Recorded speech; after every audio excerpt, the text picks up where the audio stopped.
नमस्कार, मैं हूँ रमीला नाइक। मेरे चैनल में आप सबका स्वागत करती हूँ। एक कहानी सुनते हैं, पर हाँ, इससे पहले एक ज़रूरी बात, अगर मेरी कहानी आपको अच्छी लगती है तो प्लीज़ मेरे चैनल को सब्सक्राइब ज़रूर करिए। तो सुनते हैं कहानी। एक गांव में पति पत्नी रहते थे। उनका एक छोटा सा बेटा भी था, करीबन 2 साल का रहा होगा। कुछ बीमारी की वजह से उनकी पत्नी की मृत्यु हो गई। अब वो पिता और पुत्र 2 ही बच गए और पुत्र बहुत ही छोटा था, तो गांव वालों और कुछ सगा संबंधियों ने उस आदमी को ये सलाह दी कि उन्हें दूसरी शादी कर लेनी चाहिए ताकि बेटे की परवरिश अच्छे से हो।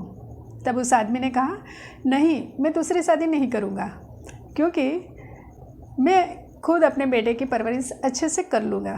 तो उस आदमी ने दूसरी शादी नहीं की और वो अपना काम, अपना बिजनेस और बेटे की परवरिश दोनों साथ साथ करने लगे। उसने बहुत अच्छे से अपने बेटे की परवरिश की, उसे पढ़ाया लिखाया और एक काबिल इंसान बनाया।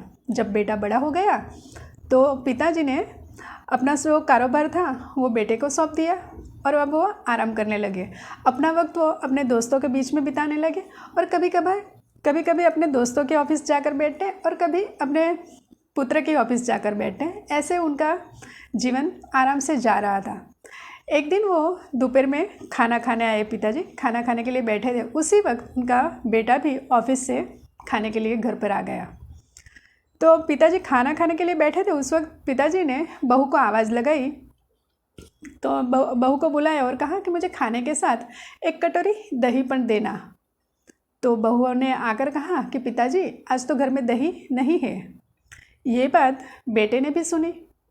फिर पिताजी कुछ नहीं बोले, उन्होंने खाना खाया और चले गए वहाँ से। पिताजी के जाने के बाद बेटा और बहू दोनों भी खाने के लिए बैठे। बाकी खानों के साथ पुत्र ने देखा कि कटोरी भर के दही भी थी। बेटा कुछ नहीं बोला, उसने अपना खाना ख़त्म किया और फिर चला गया। ऐसे ही कुछ दिन बीते होंगे, पर एक दिन अचानक वो अपने पिताजी के पास आया और कहने लगा, पिताजी, आज आपको मेरे साथ कोर्ट चलना होगा। तो पिताजी को बड़ा आश्चर्य हुआ।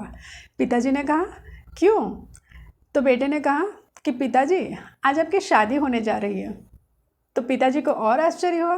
पिताजी ने कहा, पर क्यों?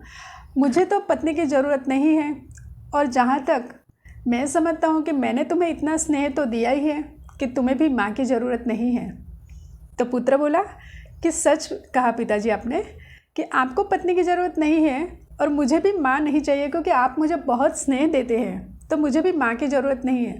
पर पिताजी, मैं तो सिर्फ आपकी दही की कटोरी का इंतज़ाम कर रहा हूँ, आपके लिए दही का इंतज़ाम कर रहा हूँ, क्योंकि आज से आपकी शादी कर देंगे। आपकी शादी हो रही है और उसके बाद आप शादी करके मेरी माँ के साथ आप इसी घर में रहेंगे और मैं और अपनी बहू के साथ में कहीं दूर चला जाऊंगा, कहीं भाड़े के मकान में रहूँगा, और हमारी जो फैक्ट्री है उसमें जो बाकी के वर्कर काम करते हैं उसी तरह मैं भी काम करूँगा, उसी तरह मैं भी पगार लूँगा और उसी में अपना गुजरान चलाऊँगा, क्योंकि मेरी बहू को भी तो पता चलना चाहिए दही की कटोरी की कीमत क्या है। कितनी मर्मभेदक कहानी है ना?